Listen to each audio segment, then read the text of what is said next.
challenge. That's why there's Indeed. Their powerful hiring platform makes it easy to attract, interview, and hire candidates. Visit Indeed.com/credit and get $75 toward your first sponsored job. Terms and conditions apply. This is the KBLA Sports Minute with Ray Richardson. The Rams franchise has a special connection to the iconic Tina Turner. Turner was part of the pregame entertainment before Super Bowl 34 in Atlanta in 2000. The Rams, who were in St. Louis at the time, played the Tennessee Titans for the NFL championship. Turner did a 4-minute medley that included her legendary hit Proud Mary. Since Turner was a Tennessee native, born in Brownsville, Tennessee, the NFL reached out to Turner and she agreed to do the pregame show. Tina Turner, simply the best. The Clippers are looking for a new general manager. GM Michael Winger is leaving the club to become director of basketball operations for the Washington Wizards. The Miami Heat have another chance to win the Eastern Conference title tonight. The Heat are up 3-1 on Boston. Game 5 in Boston at 5:30 on TNT. No debates, no speculation, just the info you need. That's your KBLA Sports Minute. I'm Ray Richardson. More news, opinions, and conversation when we come forward on KBLA Talk 1580. Feel like KBLA Talk 1580 is pleased to partner with the Empowerment Congress, the Gathering Spot, the Institute for Nonviolence, and Days of Dialogue for a Juneteenth program called State of the Freed to educate fellow citizens about the significance of the holiday and efforts around reparations for descendants of slaves living in California. Program participants include California Reparations Task Force member Assemblyman Reginald Jones Sawyer and State Senator Steve Bradford, along with KBLA's own Dominique DePrima, Ariva Martin, Tavis Smiley, and many more. It all happens Saturday, June 10th, and you could be selected to attend this special invitation-only Juneteenth event along with Dominique, Ariva, and Tavis. All you have to do is go to the KBLA 1580 website, click on the Juneteenth State of the Freed icon on the homepage, and register to win entrance into this empowering affair. Or you can watch the live stream of this special Juneteenth event by going to www.empowermentcongress.org/Juneteenth. But head to the KBLA 1580 website right now for your chance to join us live on site Saturday, June 10th for the State of the Freed. This is a Juneteenth community call to action from KBLA Talk 1580. We've got your black. I feel like freedom. 1, 2, 3, go. Ha, ha.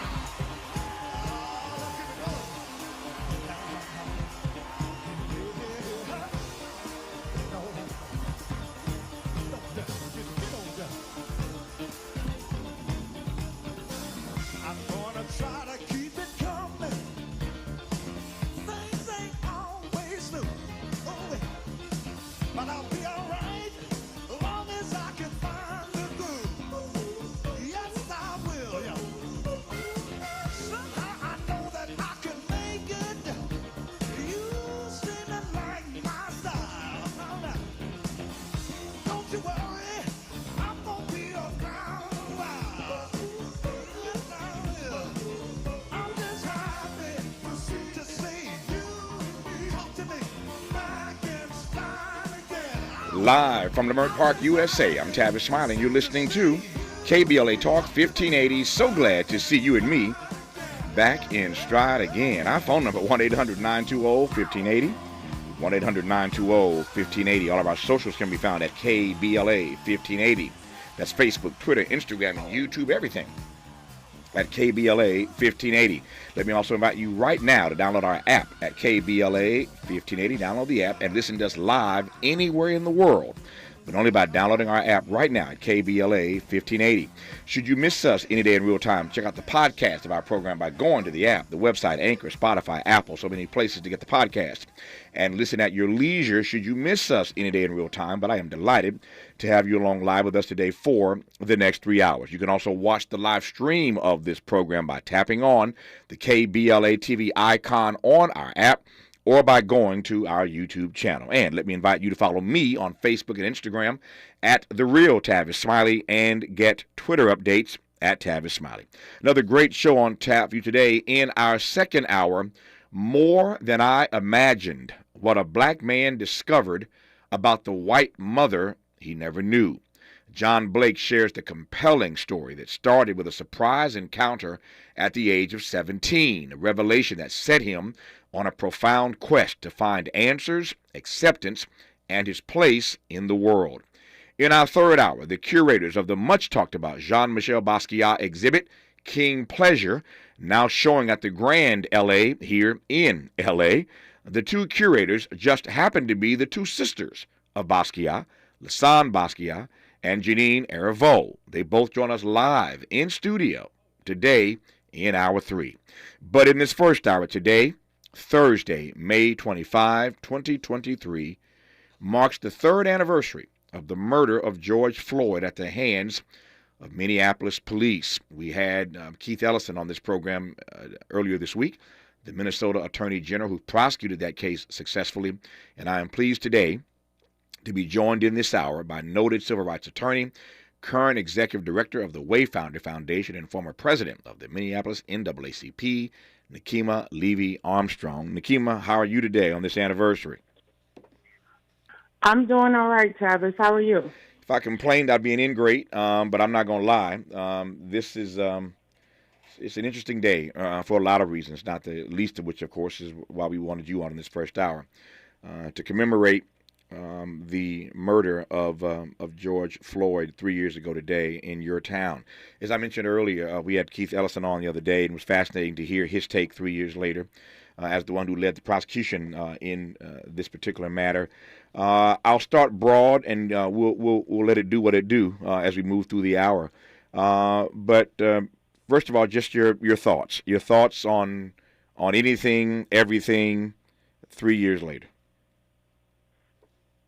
Well, thank you, Tavis, for covering the 3-year anniversary of George Floyd being killed by the Minneapolis Police Department. I would say here in the Twin Cities, we are still going through the motions of dealing with grief, dealing with trauma, and trying to figure out how best to heal as a community. And I'm talking specifically about Black folks who live here. Mm-hmm. There have been some changes that have happened at the local level as far as a banning of the kinds of chokeholds and neck restraints that we saw in that hideous bystander video that was captured by a 17-year-old young Black woman, Darnella Frazier, on May 25th of 2020. We've also had shifts in leadership. We have a new police chief, Brian O'Hara, who hails from Newark, New Jersey, and who has experience with consent decrees. And we also have a new Department of Public Safety, which is run now by Dr. Cedric Alexander, who is a nationally renowned law enforcement expert and a Black man who now lives here in the Twin Cities. There have been some tinkering around the edges when it comes to police reform and police accountability, but we haven't seen the type of widespread and sweeping changes that we were hoping for, that the Floyd family was hoping for, as well as the families of many folks who have been killed by Minneapolis police, as well as folks across the nation. As you know, there was a massive worldwide uprising after George Floyd was killed, where millions of people took to the streets demanding change. Mm-hmm. And we got a little bit of change, but we still have a long way to go. Yeah. There's a lot to unpack, and I'm glad to have you for the hour. Let me do this before I move forward. Again, going back to Keith Ellison, who was our guest earlier this week, the Minnesota Attorney General, he made the point that, which is arresting to hear, even though I know it, when he said it just sort of hit me again. Derek Chauvin wasn't even in the top 10 worst officers on the Minneapolis police force. And when I say 10 worst, what Keith unpacked for us was when you looked at his record of all the times he'd been written up, of all the cases that had been brought against him, Derek Chauvin wasn't even in the top 10 worst officers 3 years ago in the Minneapolis Police Department. You know this data better than I. What do you make of that reality in retrospect, that he was still on the force? That's looking back. And looking forward, what's your sense of how the police department has been cleaned up to the extent it has been? Because if Derek Chauvin wasn't the top 10, I'm curious 3 years later where those top 10 are. Well, I think that that's a subjective perspective on the part of the Attorney General with regard to Derek Chauvin, because he had a pretty terrible record when it came to allegations of abuse and misconduct. As a matter of fact, he had physically assaulted a black woman and mother during a 911 call, and he used a restraint on her, similar to what we saw with George Floyd. Her name is Zoya Code. Her story was featured in the New York Times, and she cried out for help to Chauvin's partner as he was choking her, and almost died as a result of what occurred. And there was also a 14-year-old black boy who Chauvin restrained as well and almost killed. And recently, both of those two individuals wound up settling their lawsuits for millions of dollars against the Minneapolis Police Department because of the harm that Derek Chauvin had inflicted upon them.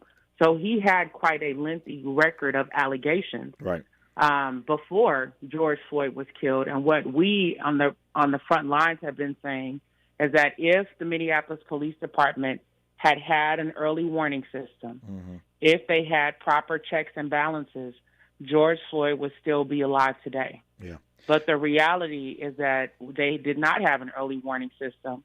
The Department of Justice even looked into it. They made their recommendation years before George Floyd was killed, and yet this was not seen as a priority by the Minneapolis Police Department or city officials within the city of Minneapolis. I heard you use the word subjective earlier in reference to A.G. Ellison, and let me be clear about this so that so I'm stating these facts correctly. What I was attempting to say in quoting Keith Ellison, that he wasn't the worst. There were 10 officers in front of him who had more allegations, more cases brought against them, who were still on the force. That's what Ellison meant by his being not even in the top 10, that there were at least 10 other people whose records were worse than his in terms of, again, cases that have been brought against them, and they were still serving on the force. Just wanted to clarify what he meant when he said he wasn't in the top 10. That said, when we come forward, a great deal more to talk about on this third anniversary of the murder of George Floyd at the hands of Minneapolis police officers. A great deal more to talk about, as I say, with Nikema Levy-Armstrong, who's our guest in this hour.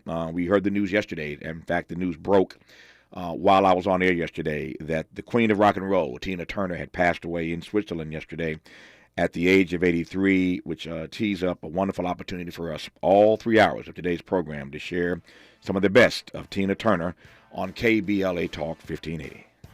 A church house, gin house, schoolhouse, outhouse, on highway number 19.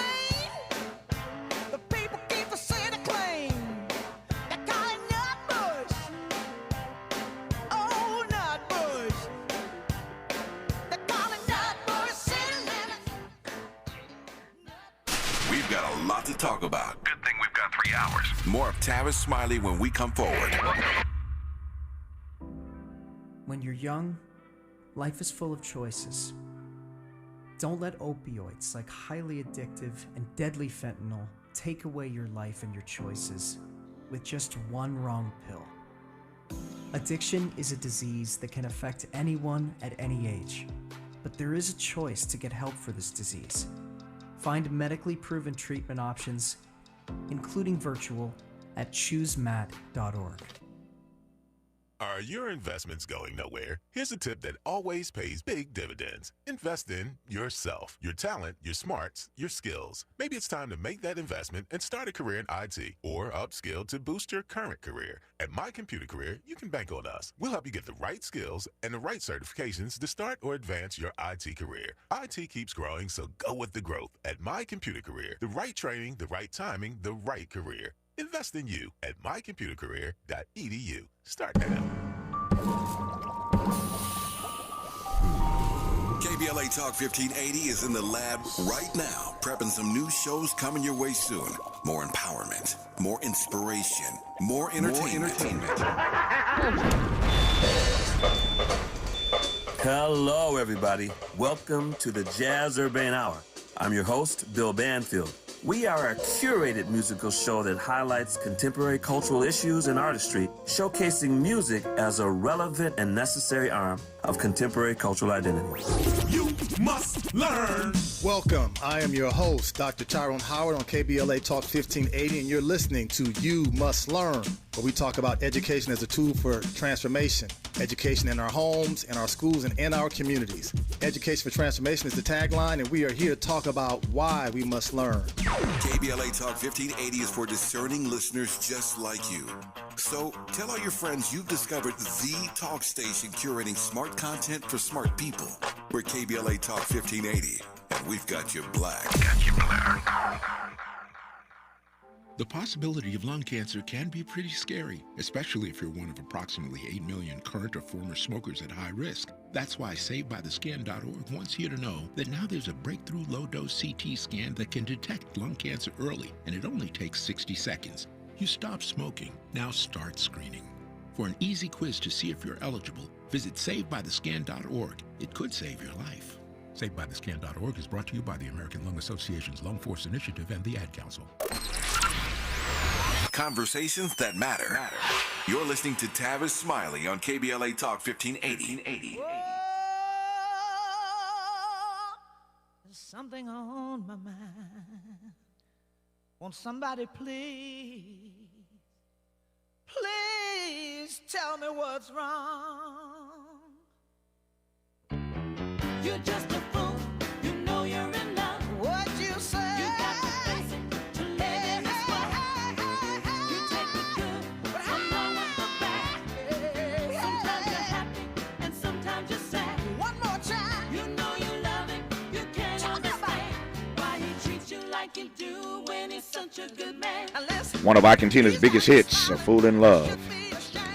As we all know by now, we lost Tina Turner yesterday at the age of 83 after a long illness at her home in Switzerland. The queen of rock and roll is gone, but her music will live forever, and we will be playing her music in all 3 hours of today's program in honor of Tina Turner.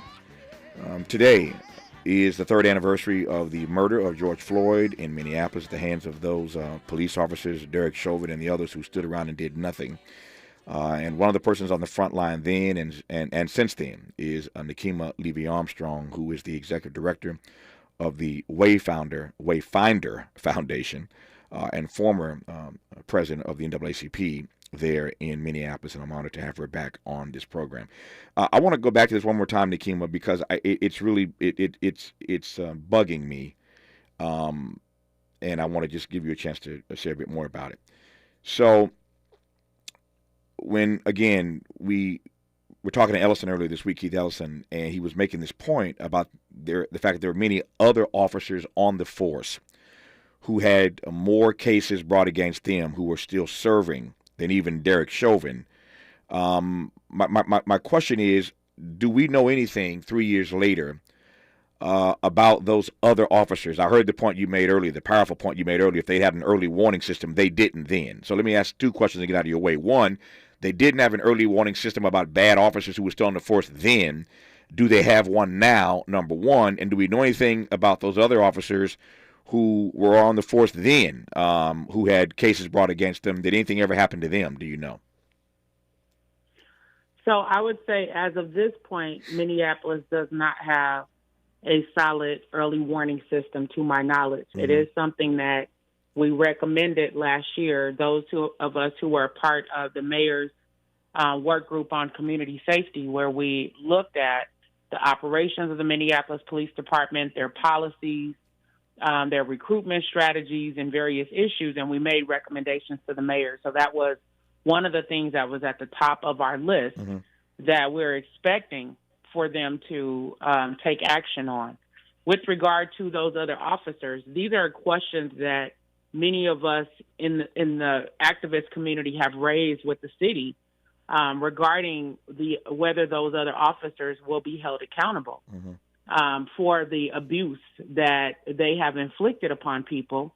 And I would argue that they have not been held accountable, that some officers actually were able to escape accountability by going on disability leave in the aftermath of the demonstrations that happened here. We had over 150 officers that took leave that said they had PTSD and other ailments.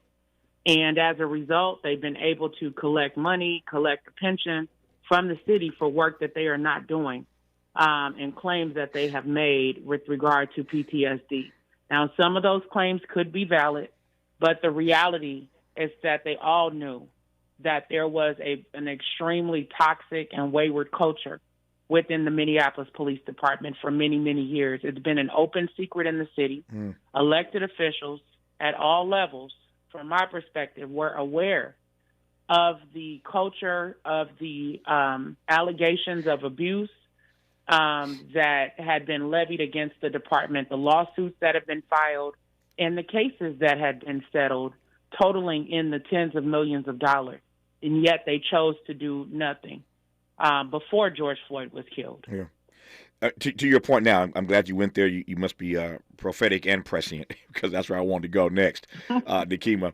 And I looked into this because I heard this and I wanted to make sure it was right, and it is in fact correct. In a 1 decade period, the city of Minneapolis has paid out over $100 million in settlements. The police department. Over $100 million in 1 decade. How am I to read that? How's the audience to process that? $100 million. This is Minneapolis. This isn't New York City. This is not Los Angeles. I love the Twin Cities, but when I think of the Twin Cities, which is part of what troubles me so much, I've been to the Twin Cities so many times in my life, and it's the most beautiful place, one of the most beautiful places in the country. I think it's beautiful. It seems quiet. It seems serene when you look at it. Just a beautiful, gorgeous place, these Twin Cities. And underneath all that beauty is all this drama, all this madness. A police department paying out over $100 million in the case over the course of just 1 decade. How are we to read that? And this is beyond George Floyd, of course. How do we to read and process that number, Nikema? Well, I would say that 2 of those cases amount to almost half of that figure, and that was George Floyd, as well as the case of a white woman, Justine Rusacek-Damon, who was killed in 2017 by Officer Muhammad Noor, who was a black Muslim Somali man who likely accidentally fired his weapon and killed this woman with a single bullet. It doesn't excuse the conduct, but that was likely an accident. Typically, what we see happening is that officers are intentional when they know that it is a young black man, for example, or another man of color, when they decide to use deadly force. And a lot of these cases have resulted in people being shot in the head at point-blank range by Minneapolis police officers. And so I'm glad you brought up the serenity, right, that that Minneapolis has typically been known for. It's been known as a progressive city, the land of 10,000 lakes and, lots of Fortune 500 companies. However, that facade really masks the truth that Minnesota and the Twin Cities are more like the Jim Crow North. Right. We have a connection to the legacy of slavery here. Although Minnesota was typically not seen as a slaveholding state, it is a place in which so-called slave masters were able to come and vacation with their enslaved persons and be treated really well, in this environment. And that's how we got the Dred Scott case, where Dred Scott actually came to Minnesota with his so-called master, lived as a free man, and then when it was time for his master to leave, he sued in federal court for his freedom. So Minnesota is actually connected to slave history, although it's not talked about a lot. We also have Klan history here. The Klan arose here in 1920. There's no evidence that they ever left, and we know they haven't left because we have had to deal with white supremacists who have shown up at protests, who have shot people, who have attacked people, and who have literally gotten away with perpetuating harms against black folks and other people of color here. And there have been questions about whether there are connections between some law enforcement officers and white supremacist groups. So there are some serious issues in Minnesota. As a matter of fact, I've majored in African American studies when I was in college. And I remember seeing pictures of lynchings, and one of the worst pictures actually came out of Duluth, Minnesota, a place that is absolutely gorgeous, a place where you would never suspect that kind of history, was a place in which 3 black circus workers were lynched over a false rape allegation by a white woman. And the picture shows all these white folks standing around with black bodies burning. So that is a part of our history here that I feel connects to the blatant disregard for human life when it comes to black folks in the Twin Cities and the plight that we experience at the hands of police, as well as the racial injustices across the board, even looking socioeconomically, home ownership rates. We have one of the lowest home ownership rates for black folks in the country, right here in the state of Minnesota. You said a mouthful right there. First of all, let me thank you for reminding us, as you did so brilliantly, about how we got the Dred Scott case. It's a case that we all know, and many of us, of course, have studied in college. But you put your finger on that thing beautifully, reminding us how the Dred Scott case came to be, and that its epicenter is the state of Minnesota. And then you come with this history lesson about Duluth, and the minute you said Duluth, you know what my mind went to? Bob Dylan. The great Bob Dylan is from Duluth, Minnesota. And when you think of Bob Dylan, you think of progressive lyrics. I mean, you got to give Bob Dylan his due. There have been few better than him over the years at writing lyrics that are progressive in nature. To your earlier point, we see the Twin Cities, certainly Minneapolis, as a progressive space. I've got about 90 seconds before news, traffic, and sports will continue on the other side. But how is it that we can have, on the one hand, all that you just beautifully and brilliantly and scarily laid out for us, with this notion that you live in a progressive city? The two things it's hard to square those two things, Nikema.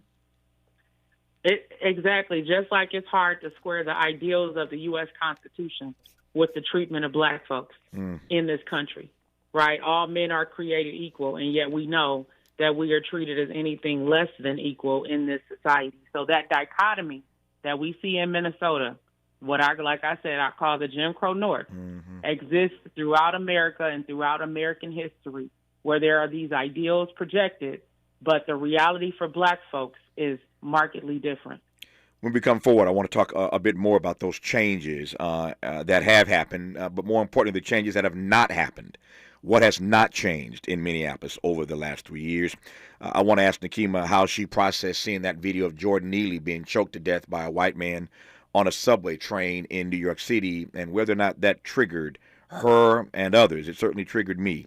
Because it reminded me immediately of, again, another videotape where we saw George Floyd, of course, being choked to death. I want to talk about qualified immunity and a great deal more when we come forward in this hour as we commemorate the murder of George Floyd 3 years ago today in the progressive, air quotes, city of Minneapolis. You're listening to KBLA Talk 1580.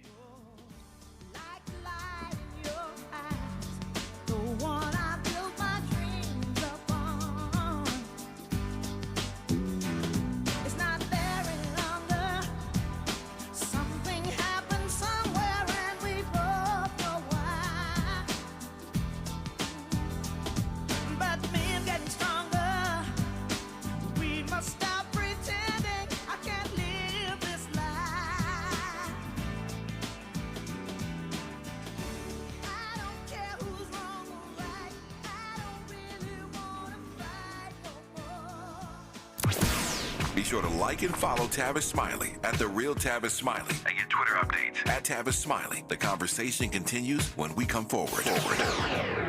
I'm Ree Harris, and here's the latest from the Black Information Network.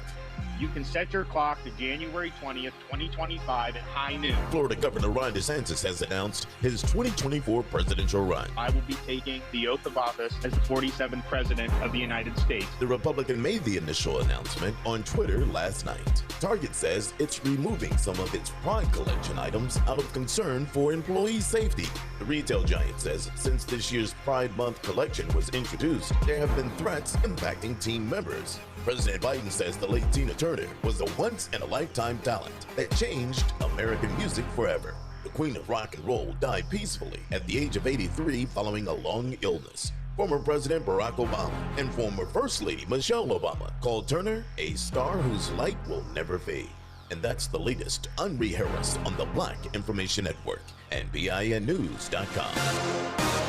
Siglet in Costa Mesa still has 4 right lanes closed, 4 to 5 southbound past Harbor Boulevard. Traffic crawls along from Golden West Street. In Torrance, got a vehicle stalled 4 or 5 northbound at Crenshaw Boulevard. Right lane taken away there. Watch for slowing starting back at Main Street. And someone dropped a window frame in West Covina on the 10 West under Barranca Street. 2 right lanes taken up by wooden glass. In Baldwin Park on the 10 West under 20 Avenue. Crash and moved to the right-hand shoulder. Still kind of slow from Sunset Avenue. Watch for a traffic break to clear that one up. Finding a great hire can be a challenge. That's why there's Indeed. Their powerful hiring platform makes it easy to attract, interview, and hire candidates. Visit Indeed.com/credit and get $75 toward your first sponsored job. Terms and conditions apply. This is the KBLA Sports Minute with Ray Richardson.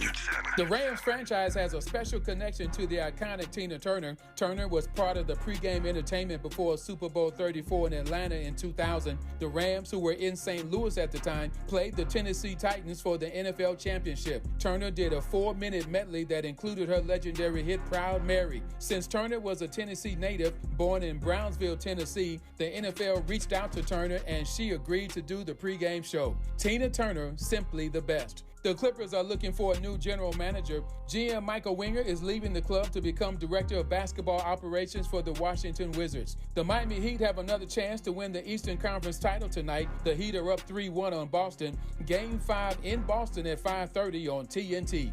No debates, no speculation, just the info you need. That's your KBLA Sports Minute. I'm Ray Richardson. More news, opinions, and conversation when we come forward on KBLA Talk 1580.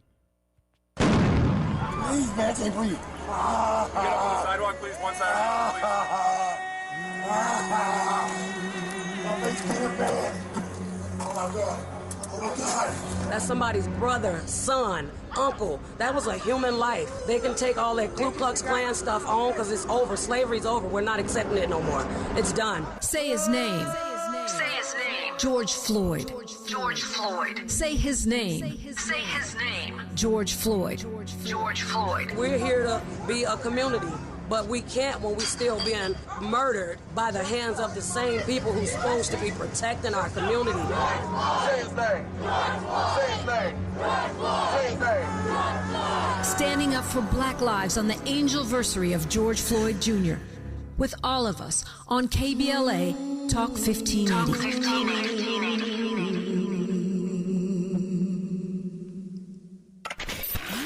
We've got a lot to talk about.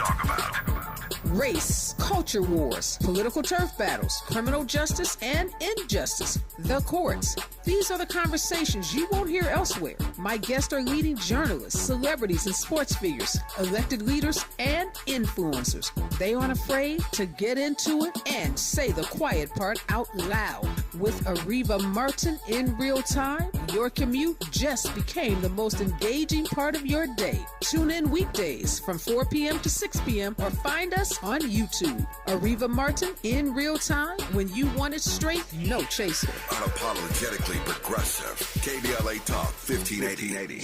We've got your black. Hi, I'm Dominique DePrima. At the Amundsen Theater, now through June 25th, Norm Lewis stars in A Soldier's Play, directed by Kenny Leone. Charles Fuller's Pulitzer Prize-winning drama and Tony Award-winning play, A Soldier's Play, is now on stage. In 1944, on a Louisiana Army base, a black sergeant is murdered, triggering a gripping barrage of questions about sacrifice, service, and identity in America. I'm looking forward to seeing the show myself. Get your tickets at amundsentheater.org. That's amundsentheater.org. Did you know that all City of LA renters have rights? Check out these 3 facts. Residential tenants can't be evicted without reason or just cause. Eviction protection still exists for unpaid COVID-19 rental debt due before March 31st, 2023. And you have 5 days to respond to an eviction notice. 5 days. Many Angelinos may be at risk of losing their home, and that's why we want you to know your rights. Learn more at housing.lacity.org. Be informed, be protected, be at home. Find a righteous rage and don't be afraid to say what you see. For KBLA Talk 1580.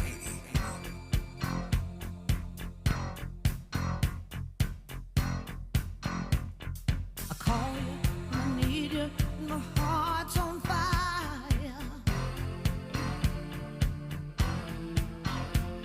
You come to me wild and wide. I'm Tavis Smiley. That is Tina Turner, who we are celebrating and commemorating today after her passing yesterday at the age of 83 in Switzerland after a long illness. And so we are playing Tina Turner music in and out of our segments all 3 hours of today's program in honor of the life and rich musical legacy of one Tina Turner. What an artistic genius. And we, again, send our condolences out to her family today on her passing yesterday at the age of 83. George Floyd passed away. In fact, was murdered. He didn't pass away. He was murdered by Minneapolis police 3 years ago today. And we are commemorating his life 3 years later with our guest in this hour, who is the executive director presently of the Wayfinder Foundation, former president of the Minneapolis NAACP, a civil rights attorney, champion for racial justice, all-around good sister. And I'm always honored to be in dialogue. The consequences notwithstanding, or the context, rather, notwithstanding. Always delighted to be in conversation with Nikema Levy-Armstrong.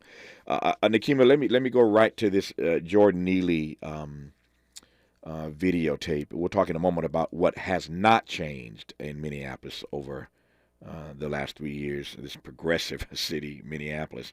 But 3 years after the murder of George Floyd being choked to death, essentially, by Derek Chauvin, when all these months later you see another videotape of a black man named Jordan Neely being choked to death by a former Marine on a subway in New York, how's that strike you? Well, it was definitely sickening to see a black body once again being treated as disposable and expendable, and particularly a young man who was homeless, who deserved to be able to live and breathe and, have his dignity intact. And that's not what happened on the subway train. And the fact that we have a presidential candidate, Ron DeSantis, essentially calling this man a hero, reminds me of some of the rhetoric that we heard here from the Minneapolis Police Federation head at the time, Bob Kroll, basically trying to justify the murder of George Floyd. And so it's this constant issue of seeing black bodies be disposed of by law enforcement or vigilantes, and then having folks in positions of authority try to rubber stamp that violence and abuse being perpetuated against black folks. Yeah. Let me put a finer point on your comment about Ron DeSantis, who announced yesterday, once they got past all the drama, the tech drama at Twitter, he and Elon Musk had their conversation, which I did not watch, but I read all about it, of course. And so Ron DeSantis, governor of Florida, is now officially in the race for the GOP nomination. But a week or so ago, he made news once again because he called Daniel Penny, the white guy who choked the black Jordan Neely to death on that subway train, Ron DeSantis, or as Donald Trump calls him, Ron DeSantimonious. That's the one thing Trump says I do like, Ron DeSantimonious.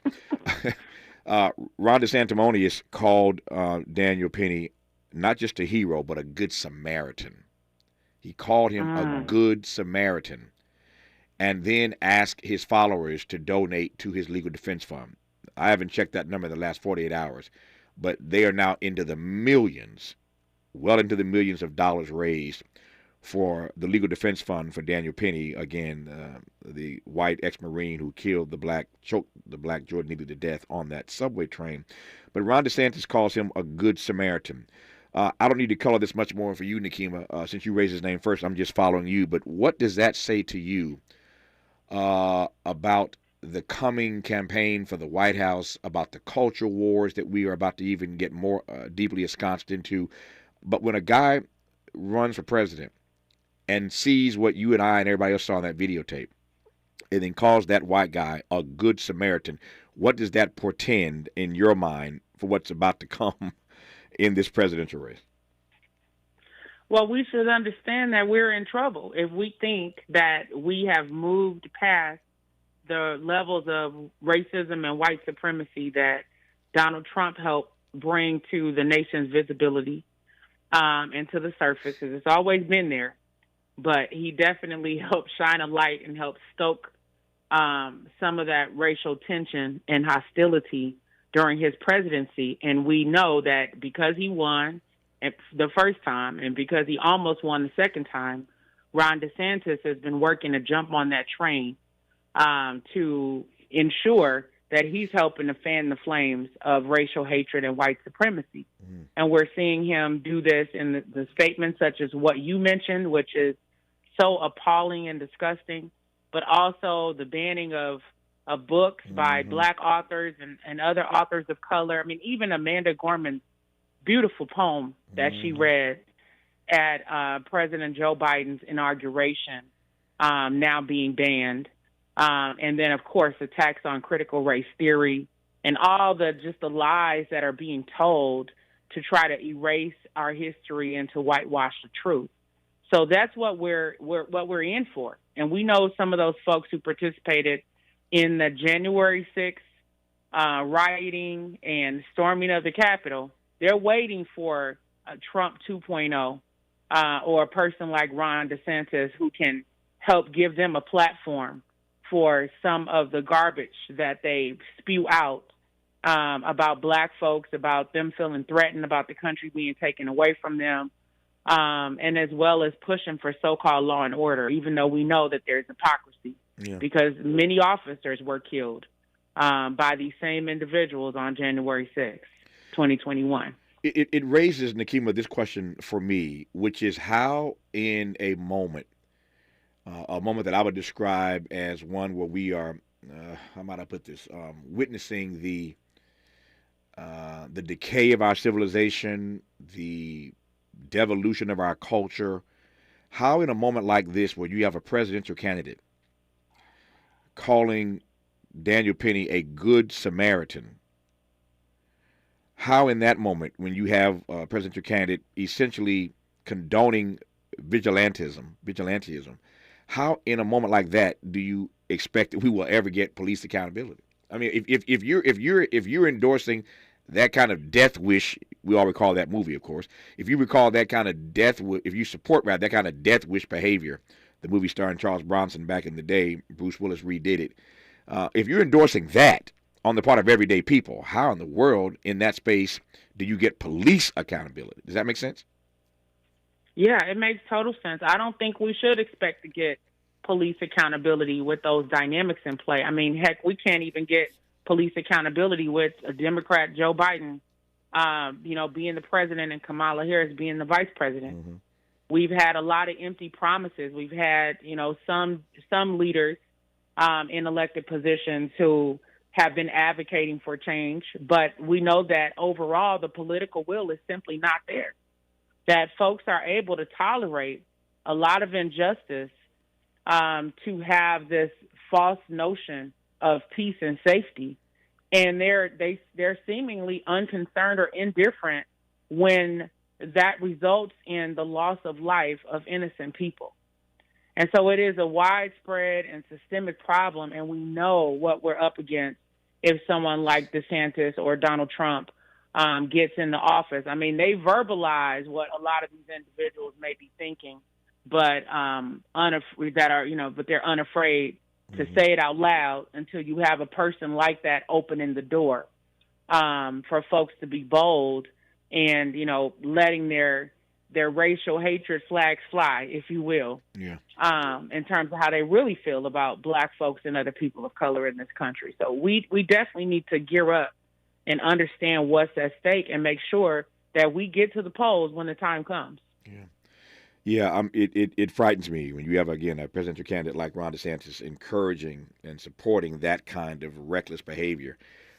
It seems to me we're going to get more of that in the coming months and years. I digress on that for the moment. When we come forward, we'll get Nikema Levy-Armstrong to unpack for us what has not changed in the 3 years since the murder of George Floyd.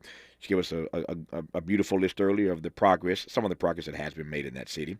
But what's not changed that most that she finds most striking and stark, and we'll get her take on qualified immunity. She mentioned President Joe Biden.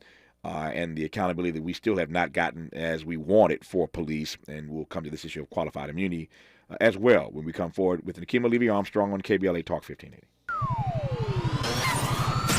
KBLA Talk 1580 is an intervention. When we come forward, includes you. KBLA Talk 1580, turning pain into power. Reparations Task Force concludes its 15th meeting and votes on its final report, suggesting that upward of $800 billion is owed to Black Californians who are descendants of slaves. Maisha Cairo here with your K-Black Minute News, brought to you by CaliforniaBlackMedia.org. The 9-member task force finalized its recommendations for compensating Black Californians for state laws, policies, and practices that have disproportionately and negatively affected African Americans. The final report, which will be available to the public, is expected to be about 1,000 pages long. Among the recommendations made, the state of California should issue a formal apology for the perpetration of gross human rights violations and the genocide of Africans who were enslaved and their descendants. The implied admission of guilt should mitigate the harm historically inflicted on the Black community, according to members of the task force. U.S. Representative Barbara Lee says reparations are not a luxury for our people, but a human right long overdue for millions of Americans. On Saturday, May 27th and Sunday, May 28th, join Pastor Shep Crawford and other local houses of worship for the Apology Tour. Details about the Saturday, May 27th press conference and the Sunday, May 28th walkout are available at theapologytour.com. The Apology Tour is a united effort to engage the community and serve the least among us by tearing down the walls of division, misunderstanding, and tension between the church and the community. The Apology Tour helps to address the impact of the pandemic, which created a greater distance between the beloved community and the Black church. The Apology Tour invites participating local ministries to walk out of the building and into the community for 1 to 4 hours on Sunday, May 28th at 12 noon to provide services and offer giveaways reflective of the community's needs assessment and priorities. For more information or to join this call to action, please visit theapologytour.com, changing the community through the spirit of God's love. I can't wait for what's next. Even with higher stroke risk due to atrial fibrillation, and irregular heartbeat not caused by a heart valve problem. Eliquis, the Apixaban tablets, reduces stroke risk. It's the #1 cardiologist prescribed blood thinner. Don't stop taking prescription Eliquis without talking to your doctor, as this may increase your risk of stroke. Eliquis can cause serious and in rare cases fatal bleeding. Don't take Eliquis if you have an artificial heart valve, abnormal bleeding, or have antiphospholipid syndrome. While taking, you may bruise more easily or take longer for bleeding to stop. A spinal injection while on Eliquis increases risk of blood clots, which may cause paralysis, the inability to move. Get medical help right away for unexpected bleeding or unusual bruising, or if you have tingling, numbness, or muscle weakness. It may increase your bleeding risk if you take medicines such as aspirin products, NSAIDs, SSRIs, SNRIs, and blood thinners. Tell your doctor about all planned medical or dental procedures. Learn more at Eliquis.com or call 1-855-ELIQUIS. Interrogating your assumptions and expanding your inventory of ideas. Let's get back to Tavis Smiley on KBLA Talk 1580. Let's get back to Nikema Levy-Armstrong, our guest in this hour, as we commemorate the death of George Floyd 3 years ago today. Watching my time here, Nikema, let me start with this. One of the things that we did not get done, have not gotten done as yet, is the George Floyd Policing Act. This oftentimes do nothing Senate, and of course we understand over the past 3 years that Senate has been sort of deadlocked, and it has not helped that the senator from West Virginia and the senator from Arizona have not stepped up as they should in a variety of ways. I digress on that point. But to your mind, how do you process, what does it mean to you that 3 years after his death, with all of the hype, I mean, everybody seemed to be making comments and public pronouncements about the necessity, the need for this George Floyd Policing Act to be passed by Congress. It ain't happened, Nikema. Well, I'm not surprised that it ain't happening because this is consistent with what we have experienced over the course of many years since we've been calling out issues of police violence and the lack of accountability. I'm thinking about Sean Bell in New York, Amadou Diallo, all these folks many years ago, Rodney King. I grew up in L.A., and I remember the impacts of the beating of Rodney King and the lack of accountability for those officers. And what we see the same thing, folks standing up, coming to the microphone, making pledges and promises and being ultimately unable to deliver on those promises when it comes to what Black America is actually asking for. I think it's ironic that we did get a Juneteenth holiday that most of us didn't ask for, but we can't get the George Floyd Justice and Policing Act passed. Yeah. Nope, it's a powerful point. Speaking of something else that hasn't changed or is changing, depending on how one looks at it, there are all these public pronouncements that you referenced a moment ago on the part of many companies. Some of them, as you mentioned, headquartered in Minneapolis, major Fortune 400 companies. A number of companies, everybody essentially, promised to do better by diversity, equity, and inclusion. Many companies promise to do better by spending money and supporting Black-owned businesses, et cetera, et cetera. We all recall all the promises that were made 3 years ago after the murder of George Floyd, and now we see so many of those companies doing a 180. They're eliminating DE&I positions. They've pulled back the money for certain programs. I can assure you they have not supported Black-owned businesses, media outlets the way they said they would. We see a retrenchment 3 years later with regard to those promises 3 years ago. How do you read that, Nikema? Well, I read that as these folks feeling like it's popular in the moment to make these public statements so they can get press, so that they can look like they're doing good on behalf of our community. But the proof is in the pudding.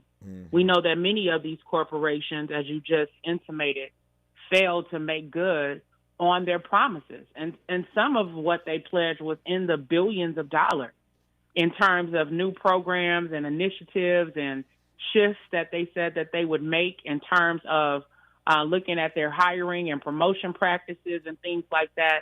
But we have seen those promises being rolled back, just as you noted, which I think is really disturbing, but it also reinforces why so many of us have trouble believing these things in the first place. Yeah.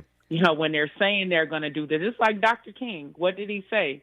That we have a check marked insufficient funds, right? They didn't make good on their promises in the 50s and 60s, and here we are in 2023, and we are still standing in line with the check marked insufficient funds if you are Black in America. Yeah, I've said this more than once. I'll say it again. I hope that some enterprising young journalist who wants to win a Pulitzer will do the research and write the definitive story of all that these companies promised to do 3 years ago and what they did not do. It's an exhaustive assignment.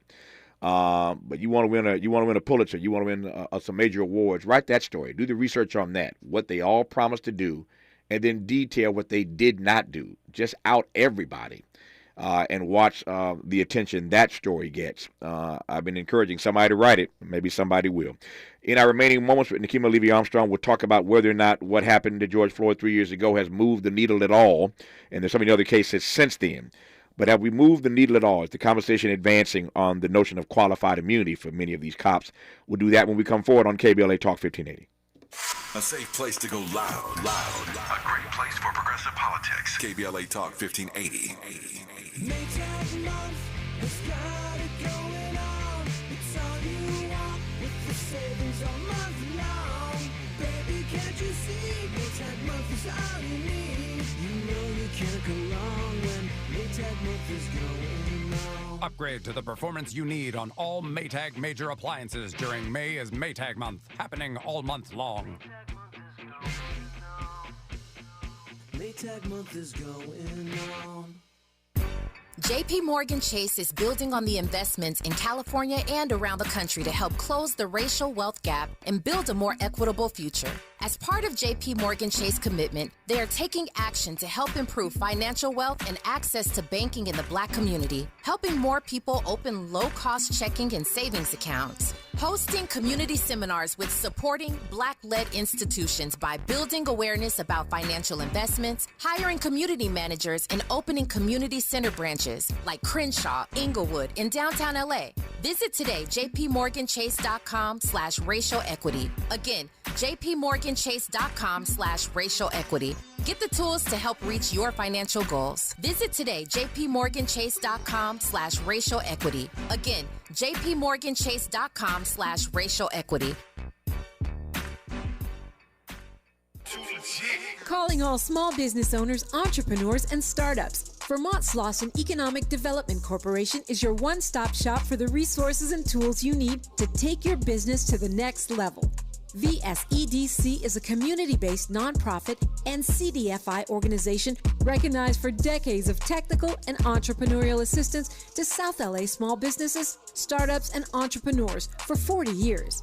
VSEDC provides training workshops and your very own business coach, and these services are all free. That's right, these services are free. Business coaches are standing by at their South LA Business Source Center or their Watts Business Source Center. Visit their website at vsedc.org or call them now at 323-752-2335. That's Vermont Slauson Economic Development Corporation at 323-753-2335. Let's unpack a little bit more with Tavis Smiley. The conversation continues right now. Nakima Levy Armstrong got about 2 minutes left in this conversation, which I have enjoyed immensely. I mean, the circumstances, conditions, I wish were different. But we want to make the most of this anniversary of the death of George Floyd 3 years later, and just push this country continually to do better. So I close with this. Your thoughts on where we are or not when it comes to qualified immunity for many of these cops across the country. Well, for some reason, there has been a consistent desire to protect killer cops, and we know that qualified immunity is one way in which that happens. To date, there have been 4 states that have placed a ban on qualified immunity, and those states are Colorado, Montana, Nevada, and New Mexico. And then New York City became the first city to place a ban on qualified immunity. I think that those are promising developments, but as you know, we have 50 states, right? And we have a federal government that has not taken action as well with regard to ending qualified immunity. And I think if they were to do that, we would see a much faster acceleration of there being not only police accountability, but also officers making decisions to act less recklessly when they know that their own finances are on the line and their families' livelihoods and houses and everything else would be on the line if they were able to be personally sued for violating people's rights, for using deadly force unjustifiably. But again, jurisdictions are willing to act against their own interests and protect police officers from being held personally liable when they kill someone. And I think that's the big part of the problem. That is a built-in systemic way to maintain the status quo. And it's really unfortunate. It's unfortunate, and so the struggle continues. Nakima Levy Armstrong is the executive director of the Wayfinder Foundation, former president of the Minneapolis NAACP, civil rights attorney, and just a committed champion for racial justice in the city of Minneapolis, the Twin Cities, and beyond. And I'm always delighted, again, to have her as a guest on this program. Nakima, thank you for your time. Thank you for your insights. Brilliant and powerful as always. We'll talk somewhere down the road, I hope. Thank you, Tavis. I appreciate you so much. Love you back. Take care of yourself. Hour 1 gone. Hour 2 and 3 in front of us on KBLA Talk 1580. KBLA 1580 Santa Monica. I'm Ray Harris, and here's the latest from the Black and White. Target says it's removing some of its Pride Collection items out of concern for employee safety. The retail